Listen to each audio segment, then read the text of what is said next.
Olá, ferrinhos! Bem-vindos a mais um episódio do podcast Damas de Ferro.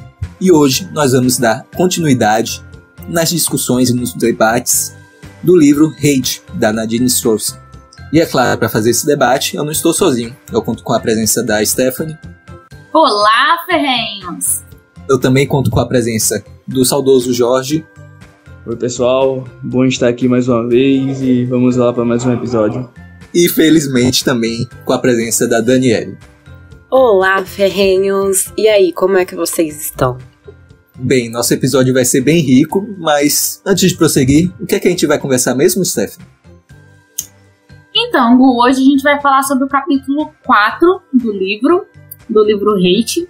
Ele fala sobre como essas leis de discurso de ódio, quando elas são obscuras, quando elas são amplas e até quando elas são mais... tentam ser mais claras e restritas, assim. Como, de qualquer forma, essas leis elas acabam ferindo a liberdade de expressão e também a própria igualdade. A ideia de você, perante a lei, tratar todos os indivíduos de maneira igual. Então, como que essas leis elas acabam na prática, no dia a dia, ferindo grupos que elas dizem proteger. Muito bom. Então, se vocês ficaram curiosos, então feche os olhos, escutem e continue com a gente.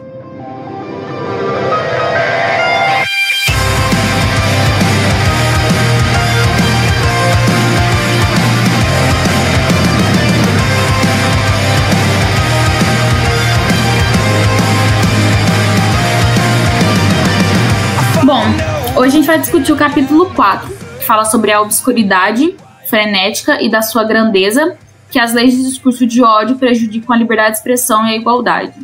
Então, nesse ponto, ela vai trazer um pouco como essas leis de discurso de ódio acabam prejudicando o que elas falam que querem proteger no final das contas, que seria principalmente esse tópico de igualdade.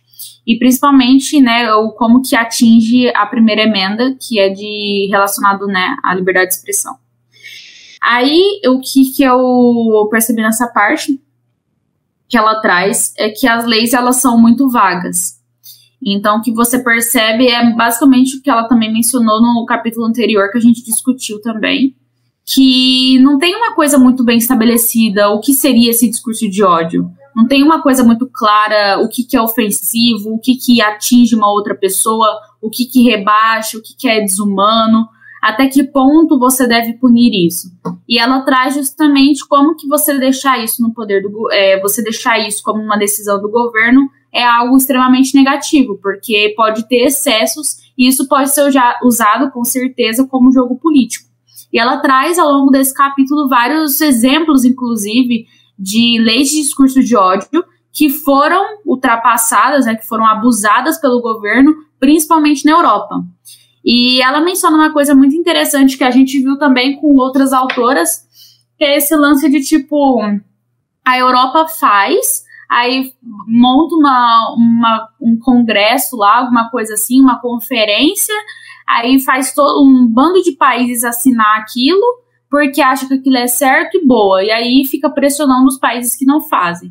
Aconteceu a mesma coisa com vários tipos de política, né? A gente viu com a questão da questão ambiental, a gente viu com a questão de descriminalização, a gente viu com a questão de aborto, e agora a gente tá vendo também com a questão de discurso de ódio. Então, assim, não tô falando que todas as conferências são ruins ou boas, mas a questão é que acontece mesmo isso de...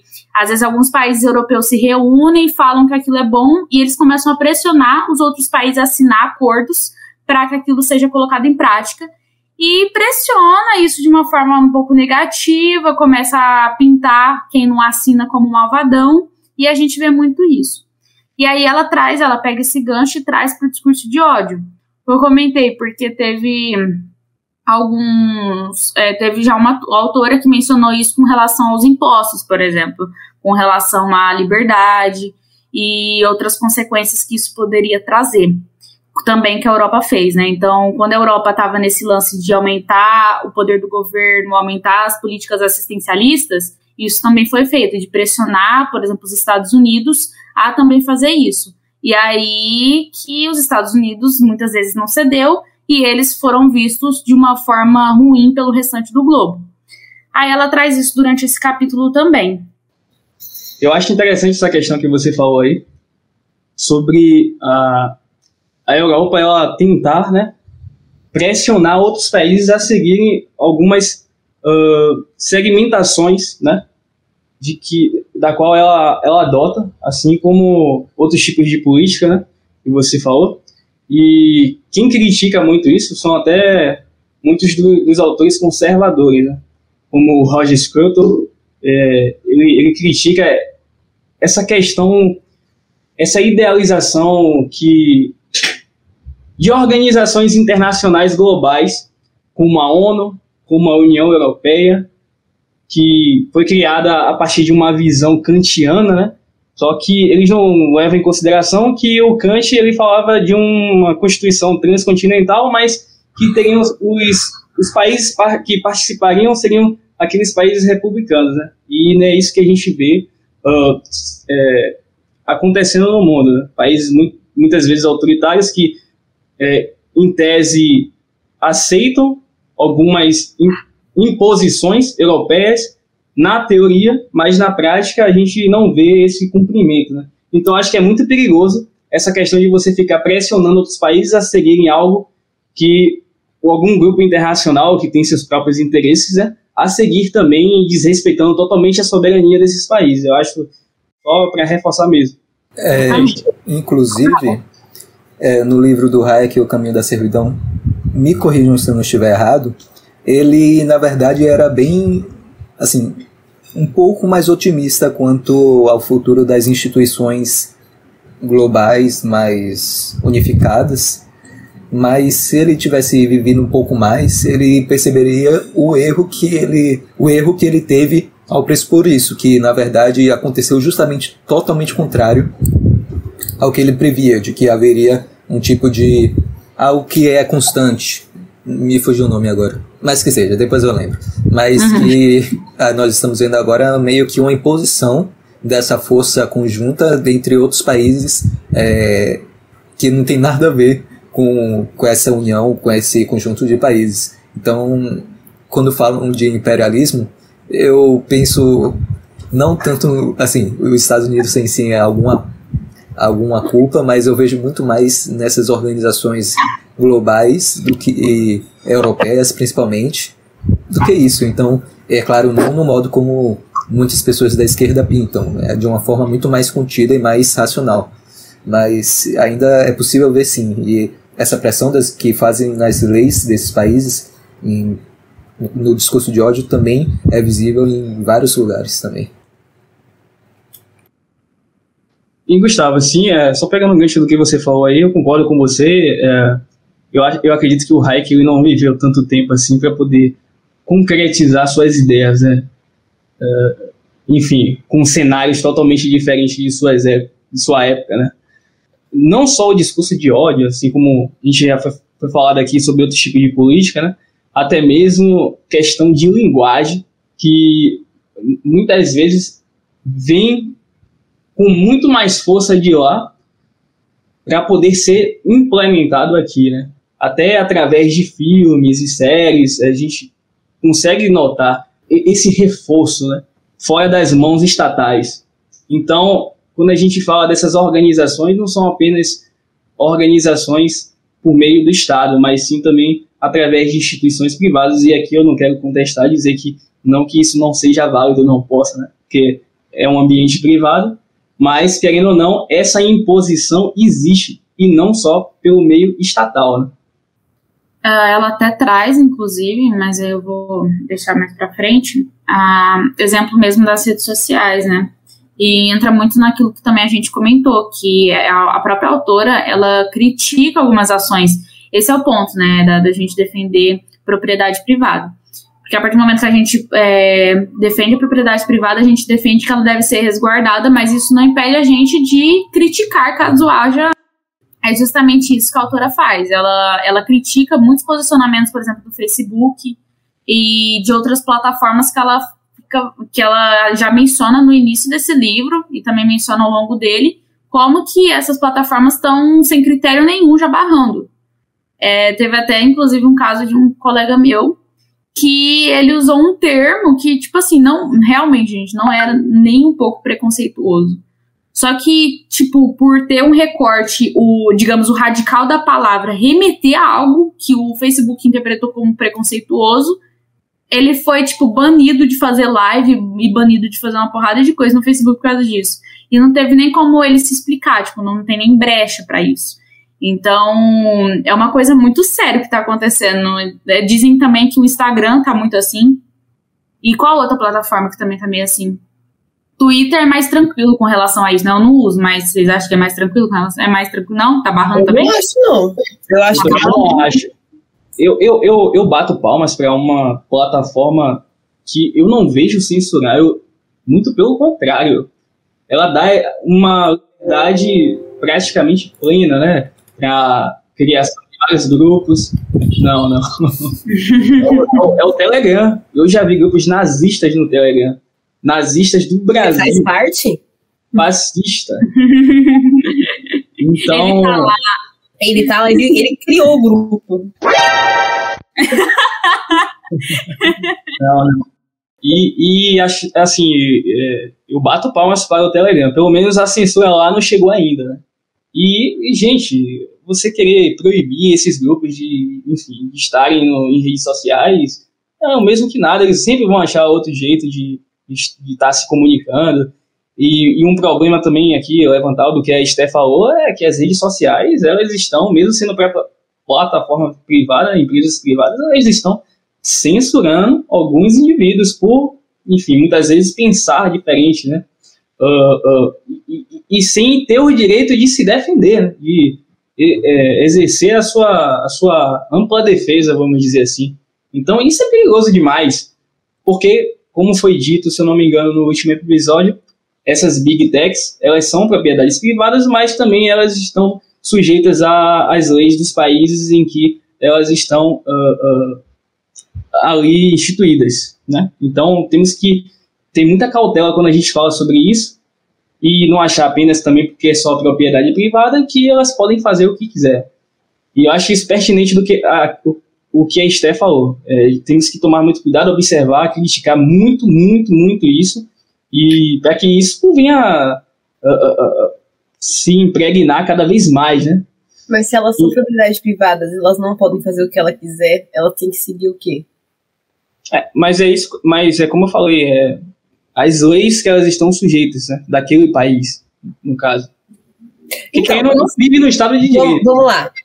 Tem algumas big techs que elas estão criando a própria lei, porque elas são tão fortes, tão grandes, que elas preferem retirar pessoas da plataforma porque elas querem não terem problemas, preferem lucrar com as outras, e isso acaba restringindo. Então, assim, não é ela está indo contra a lei ou ela está indo a favor da lei. Não, a lei tá lá e falou assim, todo mundo tem liberdade de expressar. Aí uma pessoa tá se expressando, tá dando muita polêmica o jeito que ela tá se expressando.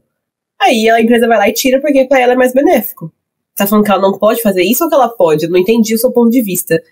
Se elas devem ser regulamentadas pelo governo, ou você acha que elas devem ser livres, só que ao mesmo tempo elas devem ser ponderadas nessas questões de, tipo, não serem, né, dentro delas mesmas meio ditadoras?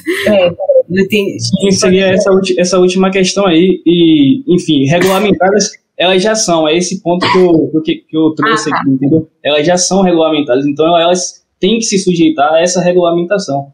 Agora a gente pode trazer outro debate aqui se essas regulamentações são válidas ou não, entendeu? Mas eu trouxe o que realmente é de fato. Elas são regulamentadas, elas têm que seguir aquelas regras, porque senão vira uma desordem total. Eu não sei se no Twitter é assim, que se é tão censurador como no Facebook, mas foi lá que eu encontrei uma matéria muito engraçada. Eu tô falando engraçada, mas é algo mais tragicômico do que engraçado. De uma agência de checagem que estava colocando palavras proibidas. Você falou que o seu amigo foi cancelado, não. Foi punido. Barrado, punido por conta de um sufixo, algo assim.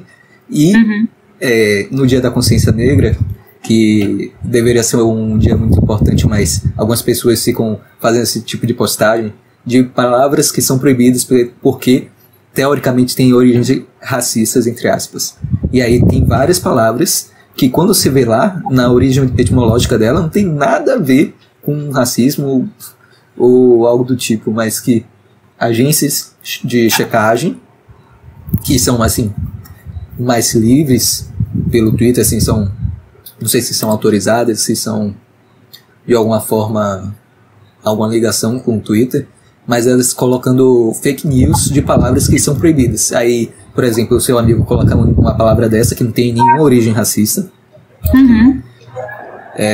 mas que as pessoas, essa agência, ela colocou que tinha origem racista, e ele é bloqueado por conta disso. Então, talvez esteja se encaminhando para algo do tipo. Pelo menos no Twitter. Não sei se nas outras plataformas, no Facebook também, em outras, talvez só o Telegram, né? Bora migrar pro Telegram. Velho, o que eles mencionam é justamente isso, a questão que ela até traz, que o Facebook, ele, assim como as leis de discurso de ódio, não deixam muito claro, saca? Uma crítica, por exemplo, que ela traz, que as leis, elas são muito vastas ou elas querem ser muito estritas. Então, e como que isso é prejudicial, tanto quanto um quanto o outro. Isso entra muito no que a gente discutiu até na reunião anterior, né? Se seguisse mais a ideia, digamos, de querer positivar certinho e tudo mais, beleza, aí faria um negócio mais estrito. Beleza, vamos definir o que é discurso de ódio, vamos colocar bem minucioso ali o que seria e fazer um recorte. Se a gente faz isso, a gente está passiva de cometer uma injustiça. Porque aí não vai ser analisado um contexto. Só que se a gente deixa amplo demais, a gente também está passível de ser injusto. Porque quem vai avaliar esse contexto?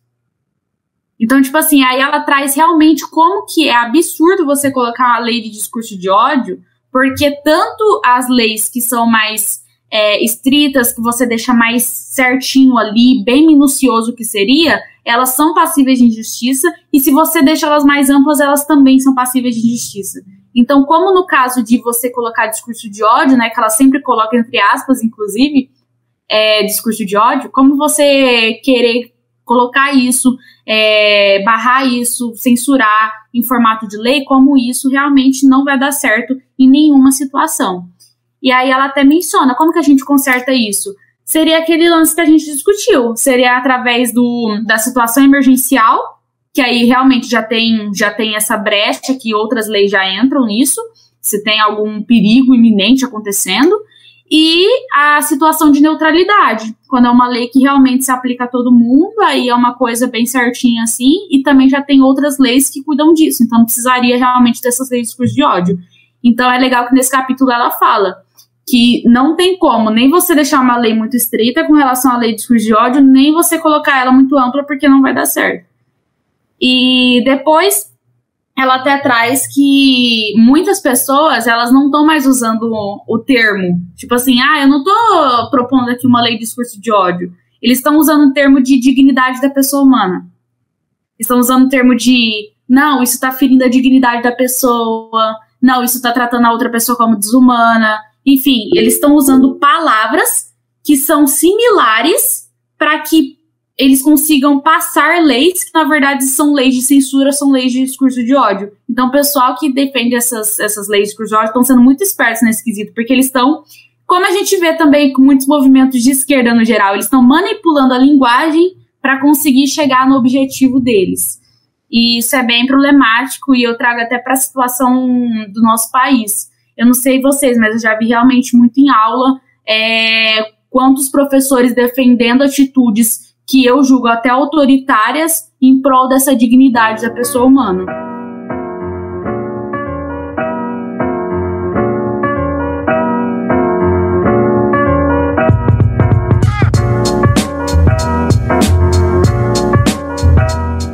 É muito interessante porque, assim, quinta-feira comecei com uma amiga sobre exatamente esse assunto, sobre liberdade de expressão, se ela teria ou não limite e leis que apontam isso. E o ponto de vista dela era contrário ao meu. Porque o que chegou no ponto é que, assim, a lei, ela acaba sendo vaga aqui do Brasil. E por ser vaga, a gente não sabe se a gente deve punir ou não. E eu falei pra ela, na minha visão, é melhor você não punir o fato, a fala, sem ter tido a ação. Porque senão uma pessoa pode ficar 30 anos só xingando e nunca fazer nada.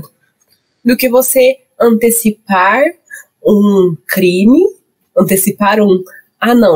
ela tá falando isso, ela tá xingando o cara de preto, ridículo, ela vai acabar batendo nele. Então você vai antecipar um crime de agressão e vai prender ele.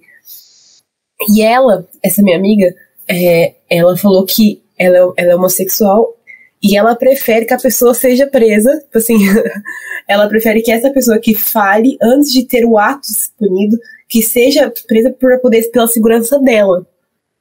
Aí eu até zoei e falei assim, então realmente aquela frase do White, de quem assiste The Office aí, que ele fala assim, é melhor ter 100 inocentes presos do que um culpado solto, do que um culpado solto e 100 inocentes presos.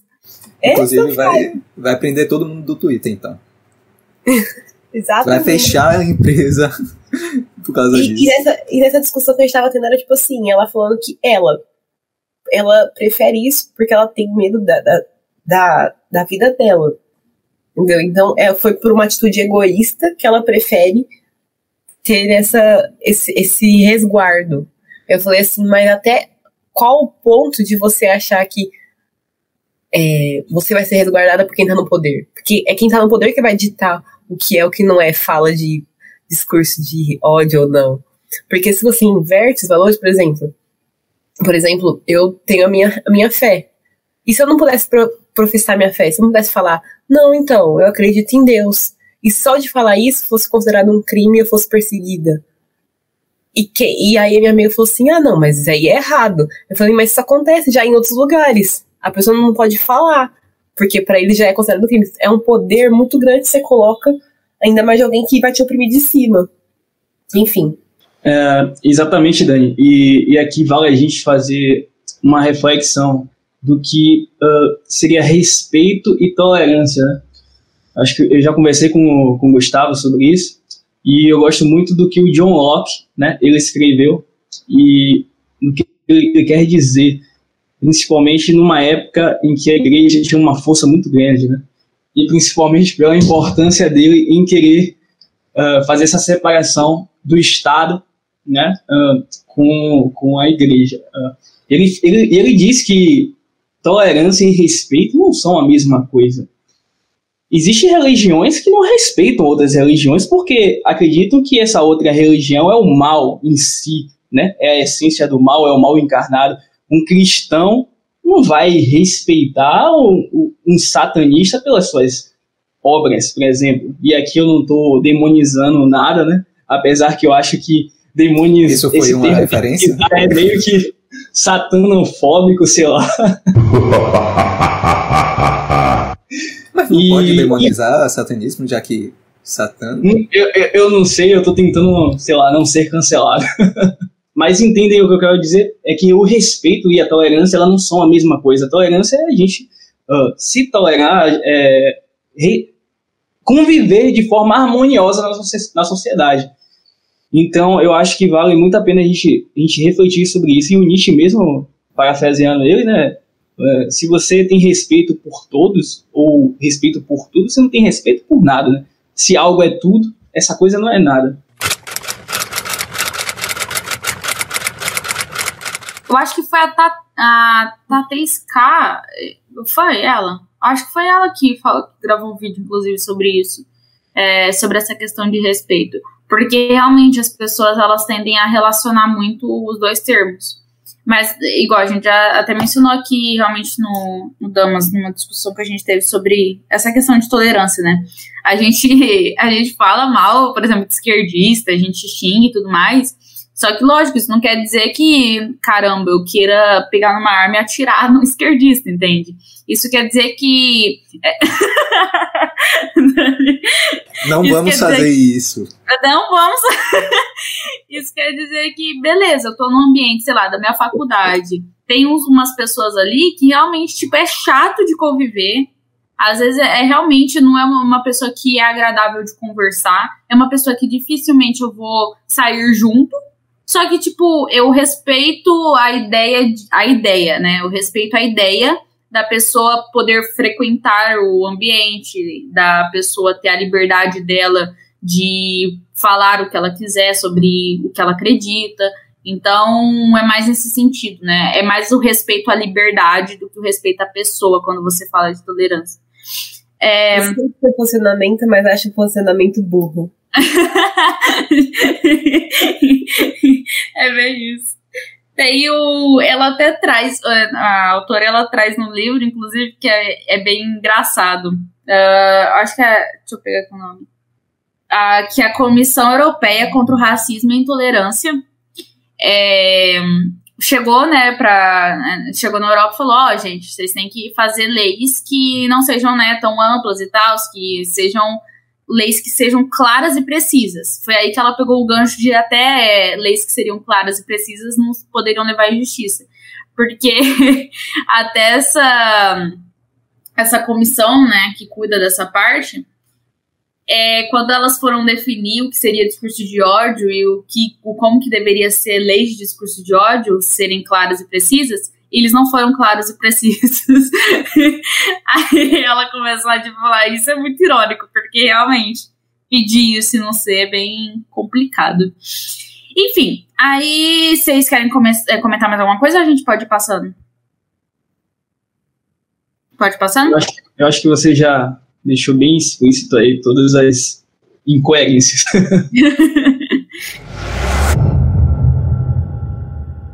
Bom, eu gosto muito disso na Nadine, que ela traz mais exemplos para mostrar o que ela quer dizer do que necessariamente aquele negócio denso teórico com termos rebuscados. Ela traz, por exemplo, um exemplo que teve em Harvard, que teve uns estudantes que estavam pendurando bandeiras confederadas e tal. É esse o termo? Confederados, né? Enfim. Estavam pendurando bandeiras assim, e aí teve um outro grupo de estudantes que pendurou bandeiras que eram com suástica, né, remetendo ao nazismo. E aí que eles não queriam dizer que eles eram em si nazistas, mas eles queriam dizer que, tipo assim, comparar uma bandeira à outra, sabe? Você coloca uma bandeira dos confederados aí, eu coloco uma do nazismo aqui, porque é a mesma coisa. É isso que eles queriam dizer. Então, eles estavam meio que fazendo uma campanha contra essas bandeiras, utilizando uma bandeira com um teor um pouco mais pesado para mostrar que as duas em si seriam preconceituosas. Então, eles usaram essas duas coisas, só que aí Canadinha ela pega o gancho e fala, cara, tipo assim, você pegar, sei lá, o cara, ele usar a bandeira, por exemplo, dos confederados, às vezes a pessoa, ela tá usando, realmente, muitos utilizam. Às vezes não por utilizando a questão do preconceito, ou querendo dizer que eles concordavam, mas em questão de realmente respeitar as raízes sulistas e aqueles que morreram na guerra, que eram seus antepassados. Então também teve muita essa discrepância de, tipo, muitos começaram a falar que nossa, eu tô usando essa bandeira em respeito aos meus antepassados, em respeito aos que morreram na guerra civil, e eu não tava querendo ser preconceituoso nem nada. Só que isso pode ser interpretado como preconceituoso. E ela traz justamente esse embate, como realmente uma coisa que é ofensiva para mim, para uma outra pessoa é, na verdade, uma coisa linda. É um embate, uma coisa que ela tá fazendo que é certo. E muitas vezes também, Esther, é a questão de você protestar para tentar dissociar, né, a imagem desses símbolos e fazer um esclarecimento que não tem nada a ver um com o outro. Seria a mesma coisa de você usar a camisa do Brasil e você ser taxado de bolsonarista, por exemplo, entendeu? Então, Eu acho isso aí muito pertinente em que a Nadine, ela tenta, né, nos ilustrar. E é justamente por esse ponto que ela traz, como que você coloca realmente, porque até, beleza, se a gente colocasse a melhor pessoa do mundo, pessoa assim, sensata, maravilhosa, pessoa daqui a boa pouco de coração. Eu vou abrir minha agenda pra eu ir, viu? Fica tranquilo. Se a gente colocasse o Gustavo pra analisar o que seria considerado discurso de ódio ou não. Cara, é impossível, porque realmente é uma questão que eu acho que me lembra muito até o livro do Michael Sandel, ele que escreve, né? O livro Justiça, que ele traz várias situações que você fica, realmente, o que seria justo nesse caso? Porque realmente, gente, é muito complexo. Mesmo você colocar a melhor pessoa do mundo pra julgar isso, é complicado. É justamente um dos motivos de porque a gente acredita num estado mínimo e muitos acreditam num estado inexistente. Porque você dá realmente esse poder de escolha, esse poder de decisão, concentrar isso num poder estatal é extremamente complexo e destinado ao fracasso mesmo. Olá, ferrenhos. Você sente que está sendo silenciado? Que a sua voz não pode mais ser ouvida? Ou pior, que a pior coisa que pode acontecer em sua vida é a pessoa errada ouvir a sua voz? Não tenha mais medo. Nos dias 19 e 20 de dezembro, vocês vão poder ter a sua voz novamente no evento Silenciados. Acesse a inscrição na descrição do podcast ou na bio das redes sociais do Clube Damas de Fé e tenha a sua voz de volta.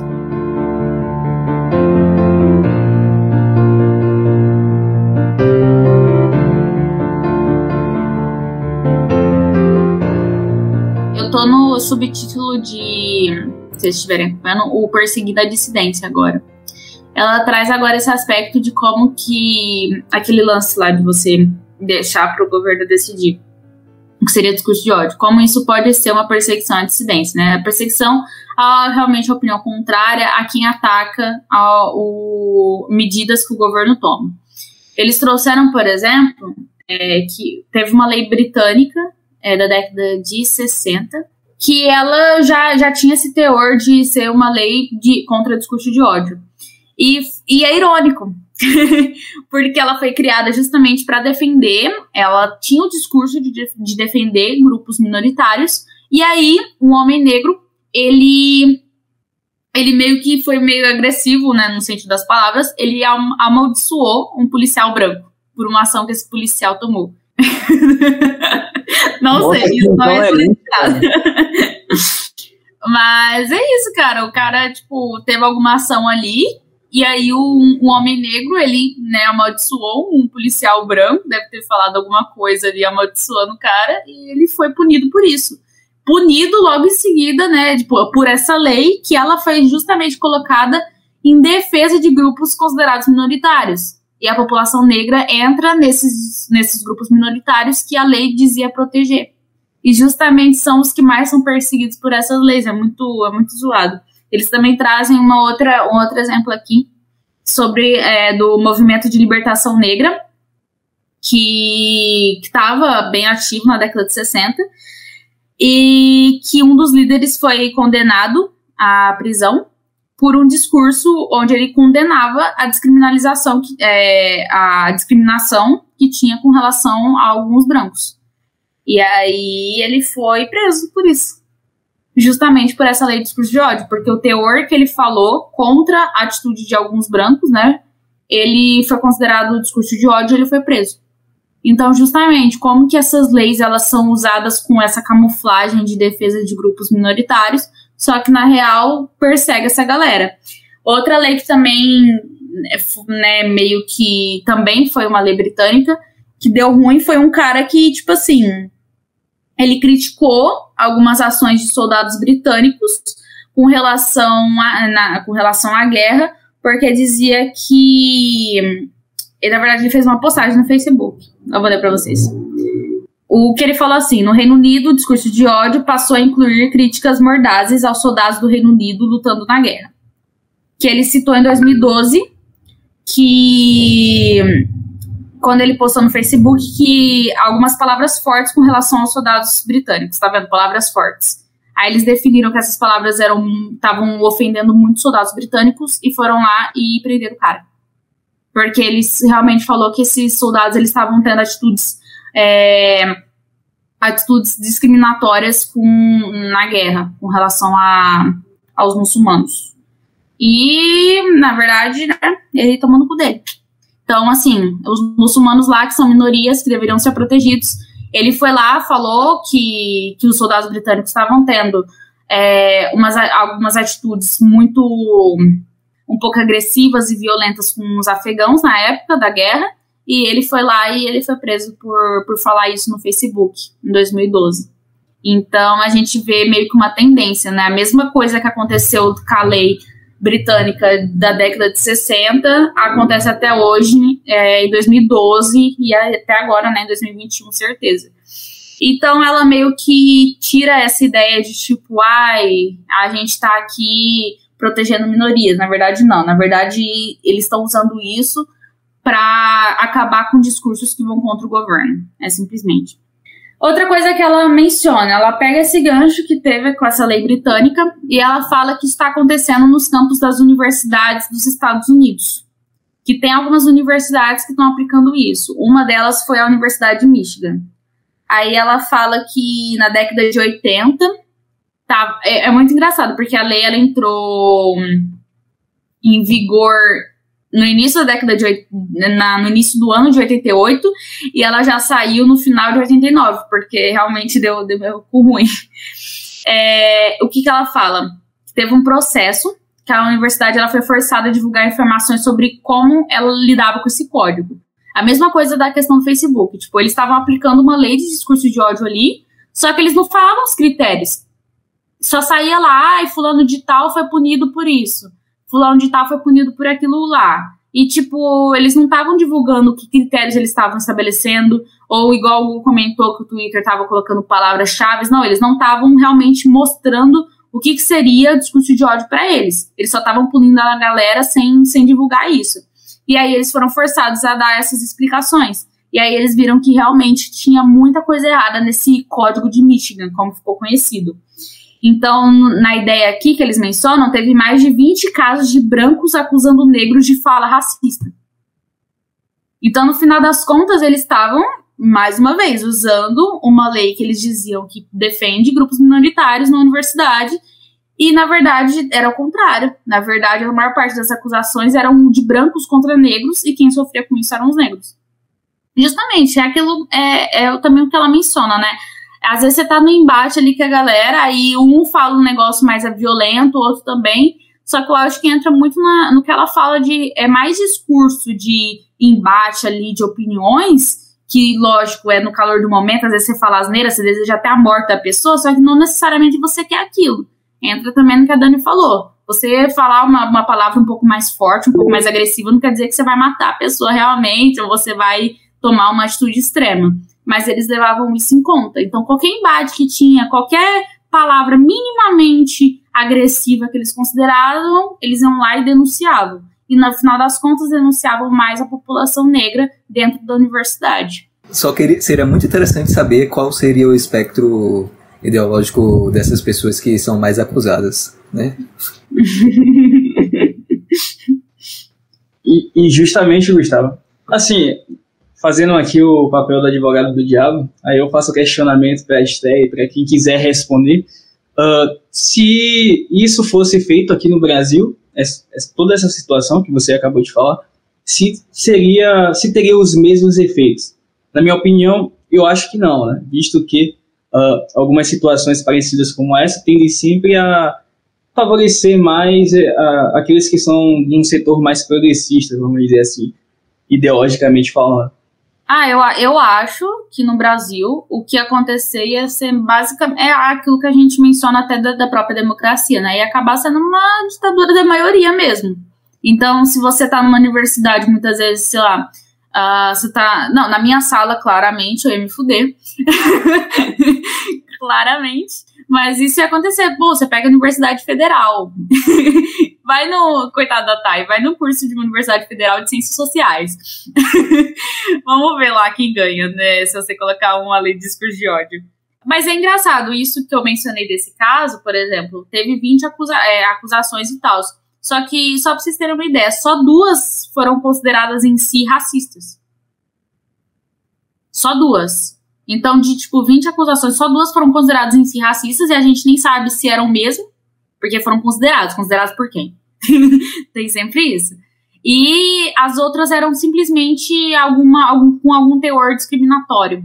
Ou alguma coisa assim. Sabe o que aconteceu? Sei lá, um negro deve ter chamado o cara de branquelo.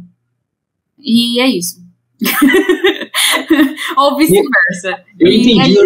Eu entendi o seu ponto e o receio não é só sofrer punições, né, por falar, mas sim em ter toda aquela, como é que eu posso dizer assim, em mover o judiciário sem necessidade para isso, correto? Acho que também isso seria um dos problemas maiores, não somente a punição. Pegando esse gancho aí desse caso, teve uma parte que acho que até a gente já passou por isso, mas teve uma parte em que a Nadine citou o exemplo de que mesmo que a gente reduzisse o máximo possível para ser mais específico possível, mesmo assim ainda teria alguns problemas. Aí ela citou a questão de autores que, por mais que a gente sabe pelas declarações deles que eles não são racistas, mas de que falam sobre coisas polêmicas, como o Charles Murray, que eu não conheço tanto ele, mas outra pessoa que fala bastante sobre discriminação, que é o Thomas Sowell. Muitas vezes poderiam enquadrar ele nesse caso de discurso de ódio, sendo que ele só está fazendo uma pesquisa, um tipo de pesquisa sem nenhum teor discriminatório, pelo menos não discriminatório negativamente.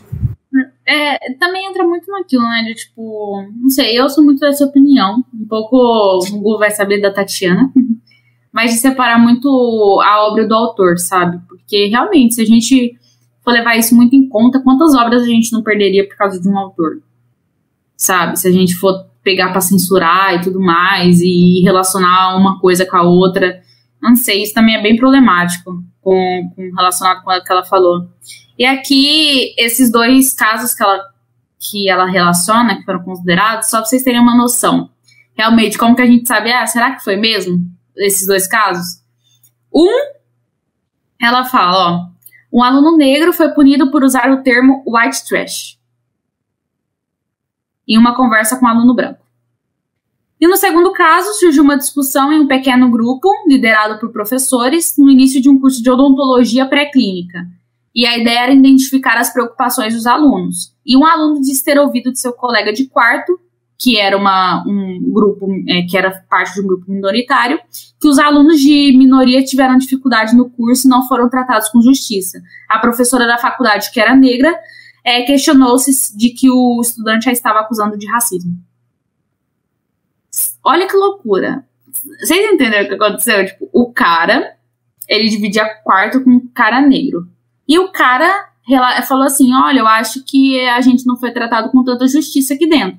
Aí ele comentou com esse grupo de alunos e professores. Pô, o cara do meu quarto, que é de um grupo minoritário, falou que ele acha que não foi tratado com justiça. A professora, que era negra, falou assim, você tá me chamando de racista?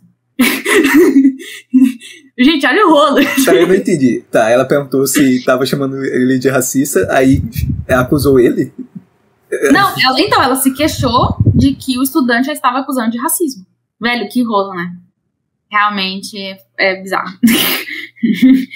E aí o único estudante, aqui que ela fala, né, o único estudante que foi submetido ao fardo e ao estigma de um processo disciplinar formal da faculdade sobre a regra de Michigan, né, esse código de Michigan, foi um estudante de pós-graduação de serviço social afro-americano.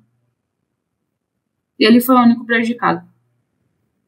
E aí você vê, caralho, velho, né, não cumpriu realmente com o papel da lei. Porque realmente a lei não deveria existir. Outro exemplo também que ela dá. Isso passando para... Aí ela fala mais um pouco de uma campanha que teve das feministas. Isso também teve até um pouco no Brasil, só que eu não sei se virou alguma coisa. que teve uma época que as feministas estavam falando sobre pornografia, que a pornografia era ofensiva, que era uma forma de oprimir a mulher e tudo mais. E isso chegou a um ponto um pouco mais, né, elas foram mais escutadas e tal no Canadá.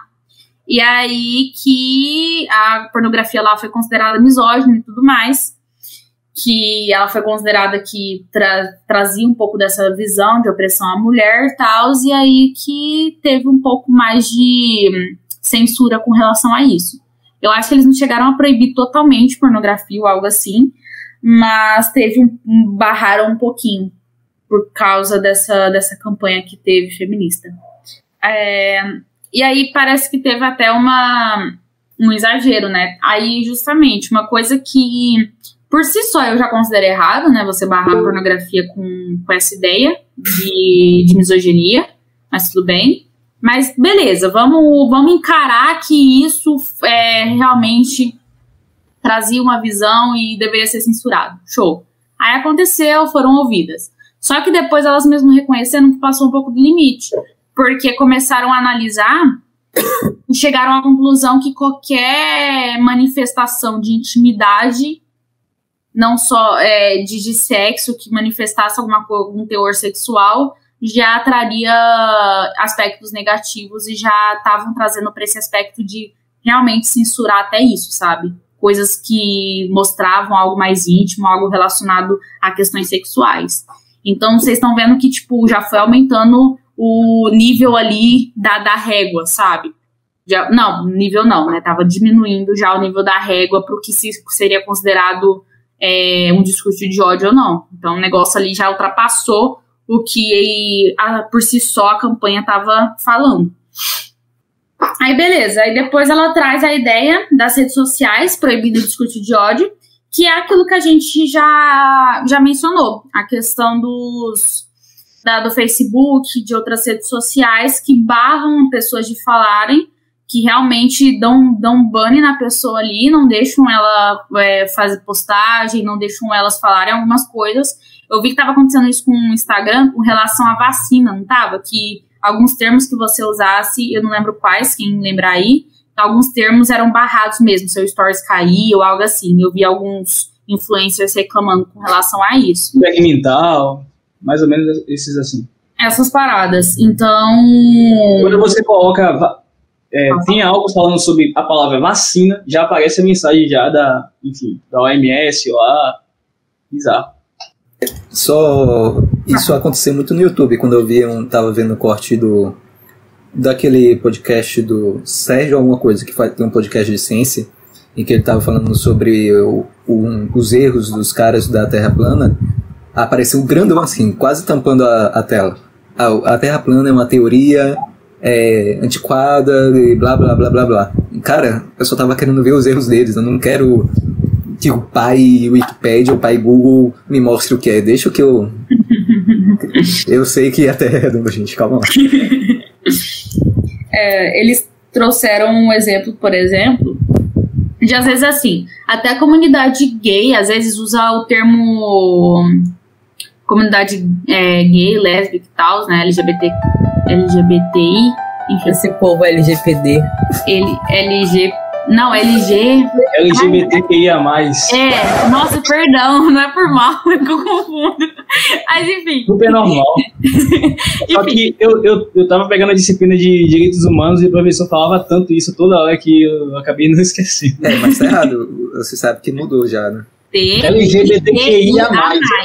Mas o ponto que eu queria mencionar aqui é que nem o que aconteceu. Como que é bizarro você selecionar algumas palavras. Igual, o Facebook, ele tava selecionando palavras, às vezes na tradução do livro, tá, gente? Às vezes não é exatamente isso, porque ela tava pegando em inglês, então a gente traduziu de modo literal. Mas o que seria o nosso sapatão e o nosso viado, no Facebook seriam ofensivos. Então, mas a gente vê que dentro da comunidade LGBTQICAPF2K+, eles, às vezes, quando eles se comunicam mesmo entre eles usam esses termos. Mas lógico que eles não estão usando esses termos de um jeito pejorativo, eles estão usando esse termo real, tipo, brincando, falando entre eles. Então a gente sabe que eles não estão usando de um jeito pejorativo. como justamente algumas pessoas podem usar de fora da comunidade de um jeito que não é pejorativo. Como os cariocas. Os cariocas, exatamente. Só que você pode... Mas é o que aconteceu em 2017, acho que foi 2017. O Facebook foi lá e barrou algumas pessoas dessa comunidade que estavam usando esse termo, porque justamente o algoritmo, né, relacionou esse termo como um discurso de ódio. Então, tipo assim, justamente o Facebook Facebook, como outras coisas, mais uma vez, usaram como desculpa a censura, você impôs censura, com a ideia de você defender grupos minoritários, e eles foram lá e fizeram Facebook, exatamente. E apareceu uma coisa, um poeta que defende a causa e tudo mais, falou que ele fez uma brincadeira. Qual foi o termo que ele usou? Eles usaram... é um ativista do Black Lives Matter. Ele usou o termo Racebook. Porque começou a acontecer também com eles. Então, no final das contas, cara, vai atingir todo mundo. Então, até os grupos minoritários que no início comemoraram com a censura, hoje eles estão sendo censurados, eles estão ficando putos também. Então, é muito engraçado. Eu acho que a gente já até comentou isso aqui mesmo. Como que os defensores de censura, defensores de, vamos derrubar aquele perfil que foi escroto, essas pessoas vão acabar sendo prejudicadas pelo que eles estão mesmo pregando. É bem louco isso.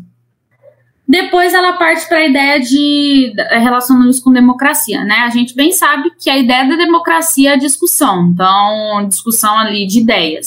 Então, você debater, conversar ali com as pessoas. E é assim que a gente vai levando as coisas. Dentro, né, do que seria uma democracia ideal. E aí, como que essas leis, elas batem com isso diretamente. É aí que entra aquele exemplo que eu mencionei com vocês da pessoa com a camiseta. Porque aí, se você defende uma causa, você está indo contra a ideia de liberdade religiosa. E se você vai a favor dela, você está, talvez, sei lá, defendendo uma ideia que é discriminatória. Então, velho, é bem problemático isso. Basicamente, é isso que ela traz, e ela vai trazendo alguns exemplos que eu achei legal, e que eu acho que a gente pode discutir. Mas aí é só uns exemplos mesmo basiquinhos. Enquanto isso, vocês querem falar alguma coisa que seja opinião mesmo? Ou vocês querem que eu já vou ler nos casos e a gente vai rindo deles? Assim, eu ainda estava... falar, né? Vai, fala.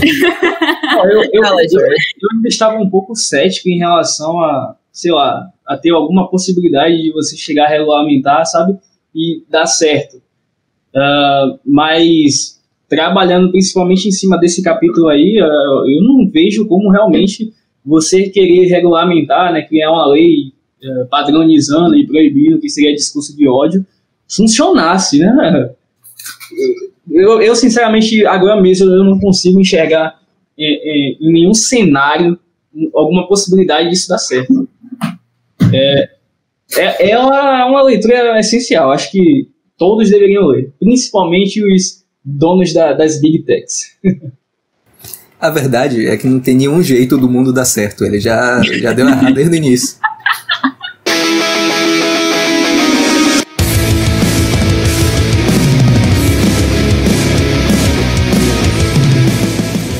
Enfim, bom, ela traz exemplos de alguns lugares. Então ela traz da França, da Grã-Bretanha, ela também traz... deixa eu ver aqui, da Áustria, enfim, ela traz alguns exemplos bem legais.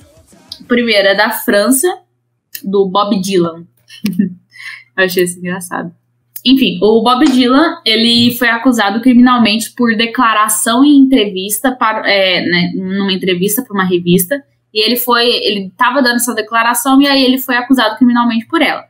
A ideia é que, assim, em 2013... ele foi... Aí, ó, aqui já traz pra ti, ó. Ele realmente é músico e poeta. Ele foi prêmio Nobel de Literatura em 2016 e ele foi acusado de incitação ao ódio racial quando ele estava na França para receber esse prêmio, um prêmio, na verdade, nacional, que estava lá muito prestigiado. E essa acusação ela poderia resultar em até 1 ano de prisão, deixando bem claro. Ele estava numa entrevista para a revista Rolling Stone em 2012. Aí ele tava no final de uma resposta, e foi esse final de uma resposta que ele tava dando para uma pergunta, a pergunta do entrevistador. E aí ele falou o seguinte: se você tem um senhor de escravo ou um clã em seu sangue, os negros podem sentir isso. Assim como os judeus podem sentir sangue nazista e os servos podem sentir sangue croata. Aí um juiz finalmente rejeitou as acusações, né? Então ele no final não virou nada. Mas por causa dessas acusações ele foi considerado que ele incitou o ódio racial.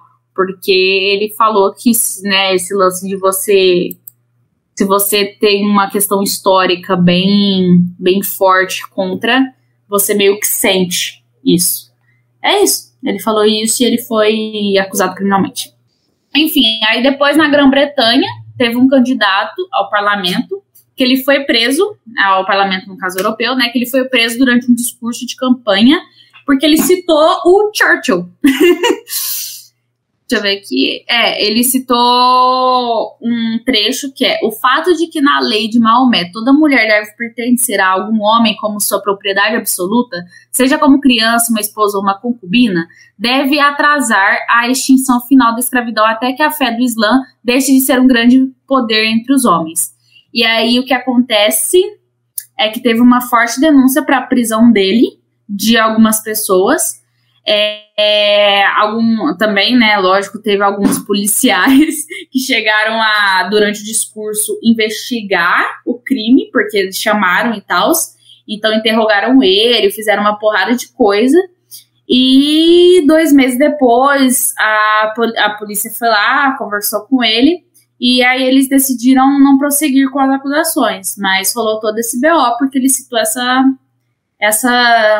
esse trecho, mas aí no final eles consideraram que foi meio que vago, né, não poderiam falar muito mais sobre isso, mas, né, provavelmente é porque eles acreditavam que isso de alguma forma ofendia a cultura islã ou algo assim. Basicamente foi isso, mas não virou nada no final das contas. Teve nos Países Baixos um membro do parlamento que foi condenado por conta de uma pergunta que fez em um comício político. É aquilo, né? Tipo, você faz uma pergunta e você também é acusado. É a mesma coisa que aconteceu lá com... Já até sei qual foi a pergunta. Exatamente, Esther. Pelo que eu ouvi aí, você falou, é praticamente uma pergunta, né? Ser punido por uma pergunta. Até o exemplo do próprio monarca, né? Exatamente. Ele, pelo visto, ele é um deputado holandês, que ele é líder do Partido pela Liberdade de extrema direita. E aí ele foi condenado porque ele fez uma pergunta. Deixa eu ver aqui. Você quer mais ou menos marroquinos nessa cidade, nos Países Baixos? Aí, em resposta, a multidão gritou: menos, menos. E foi isso. É meio que a população deveria ter sido condenada. Exatamente. Mas aí ele já pensou se ele queria que eles respondessem mais, e na verdade interpretaram tudo errado. Se tivesse respondido mais, ele teria sido o quê? Glorificado. Justamente. Menos. Eu não aguento. Eu não aguento, não, essas ironias da vida. Não tem como. Aí, na Dinamarca também. Velho, vocês vão ver que é meio que realmente, é justamente o que ela falou dessa questão de você usar pra você combater a opinião contrária de política mesmo, sabe? Porque vocês viram que dos 2 dos 3 casos que eu li já falam sobre questão de membro do parlamento e tal, que tem opinião contrária a algumas pessoas. E esse último também. É um membro de um parlamento e algumas figuras públicas que foram criticadas por criticar aspectos do Islã. Então, eles fizeram uma declaração e isso foi considerado meio como ofensa ao Islã e às pessoas que seguem, né? Os códigos islâmicos dão aos homens o direito de fazer o que quiserem com mulheres e crianças. É isso. Aí ele fez esse apontamento. E outros políticos também. Então, eles estavam criticando algumas coisas relacionadas às leis islâmicas e tal, porque davam muito poder aos homens e deixavam as crianças, as mulheres, muito sujeitas a eles. Então, isso, né, é uma crítica que eles estavam mencionando. Só que, justamente, isso entrou como se tivesse ofendido o povo. outra cultura e tudo mais. Então, eles foram condenados com relação a isso. Então, vocês veem que é meio que um padrãozinho, né? E por fim, que eu vou falar esse que é mais diferentão, né? Na Áustria teve um post no Facebook de um cidadão que ele criticou um funcionário público e que foi considerado discurso de ódio. O Facebook foi lá e excluiu. Basicamente foi isso. O post, pelo visto, chamava ela de caipira corrupta, péssima, traidora, enfim, xingava de fato. Ela deveria citar o caso do Danilo Gentili, né? Que a Maria do Rosário processou ele. É basicamente isso. Tipo assim, teve umas postagens que fizeram no Facebook criticando a líder do Partido Verde da Áustria. Ai, desculpa, eu leio o Partido Verde, dá vontade de rir. Mas tudo bem. Eu sou filiado, você é alguma coisa pessoal? Você é agrônomo, Gustavo. Quanto menos verde, melhor. Votou em Marina todas as vezes. Hã? Gustavo só votava no PV. Mas enfim, eles foram acusados porque eles chamavam ela de, sei lá, de caipira, de traidora, de corrupta, enfim, né? Se fosse por isso, nossa senhora, a gente já estaria preso faz tempo, que a gente fala isso de praticamente todos os nossos políticos. Mas enfim, é basicamente isso, gente. Aí, por fim, ela fala do efeito arrepiante e da inclinação escorregadia, que são dois aspectos que ela traz. Ela traz uma citação. É um professor de ciências políticas da Universidade da Virgínia. Ela traz uma observação que ele fez com relação às aplicações das leis europeias com relação ao discurso de ódio, que é o que ela mais mencionou nesse capítulo, né? Que ela fala, o arrepio mais... que ele fala, no caso, né? O arrepio mais grave não é dos racistas marginais, mas sim dos moderados e dos conservadores. Onde ele explica que esse impacto arrepiante, ele decorre das consequências que isso traz, que são irreparáveis, são adversas, e quaisquer pinceladas com essas leis traz um número crescente de intelectuais europeus, políticos, jornalistas e até mesmo estudiosos que têm tido alguns episódios que são desconfortáveis e caros com relação ao discurso de ódio. Então ele está dizendo que, basicamente, que esse efeito arrepiante quer dizer que vários intelectuais, várias pessoas que são por si só questionadoras, que estudam, que realmente tem essa função mesmo de trazer trazer perguntas com relação ao cotidiano do que está acontecendo, elas estão passando por alguns episódios desconfortáveis por causa dessas leis de discurso de ódio, que estão sendo levadas por outro caminho. E, em muitos casos, essa reputação desses intelectuais, desses políticos, desses jornalistas, enfim, de pessoas até comuns que falam alguma coisa, a reputação delas é totalmente manchada, e às vezes por uma coisa muito besta. De novo, o que aconteceu com o Monark, sabe? Ele fez uma pergunta e como que isso manchou muito a imagem dele, até do podcast, do trabalho dele. Então, isso leva também à investigação, leva à intolerância. Então, é uma coisa... Oi, pode falar. Não precisa nem pegar o exemplo do Monark. Eu acho que, assim como aconteceu antes com o Sócrates, acredito que aconteceria a mesma coisa com ele hoje em dia.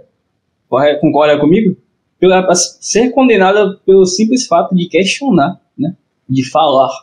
Então, não é algo, né, atual isso aí. Não, tá recorrendo há muito tempo. A gente vê muitas vezes alguns perfis sendo derrubados, algumas pessoas tendo o nome manchado, sem investigação prévia, sabe? Às vezes também, é aquilo também que a gente entra, às vezes as pessoas, elas veem alguma coisa rápido, elas já querem dar opinião de uma vez, elas às vezes nem lê, nem investiga muito sobre, e a pessoa às vezes é condenada realmente, ela é taxada como uma pessoa horrível, uma pessoa mal, e quando você vai ver, tipo, não era nada daquilo. Foi realmente uma má interpretação de todo o contexto do que aconteceu. E acontece muito isso, né? Principalmente nas redes sociais que a gente vê. Mas aí isso é inevitável. Se alguém não gosta de você, todas as suas palavras serão utilizadas contra você. Não tem escapatória. E, querendo ou não, acho que esse é o futuro. Infelizmente, esse é o futuro, tanto do Brasil quanto da sociedade ocidental. Mas é isso, né? Triste. O negócio é fugir pra fazenda. Eu tô cantando isso há tempos.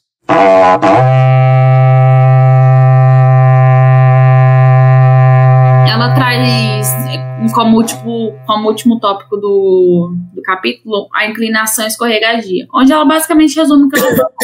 Então, ela fala como esses defensores das leis de discurso de ódio, em democracias desenvolvidas, eles acabam, muitas vezes, notando, né, que eles deslizam nisso, saca? Então, democracias muito bem desenvolvidas, que deveriam ser um exemplo disso, do que é um discurso educado, uma coisa que uma troca de ideias realmente que traz frutos, que traz coisas positivas, no final das contas eles estão escorregando, estão aprovando leis de discurso de ódio. Então, democracias desenvolvidas que deveriam ser o exemplo de discussão de ideias, do que deveria realmente ser o exemplo para o restante do globo, na verdade eles estão apoiando a censura, no final das contas.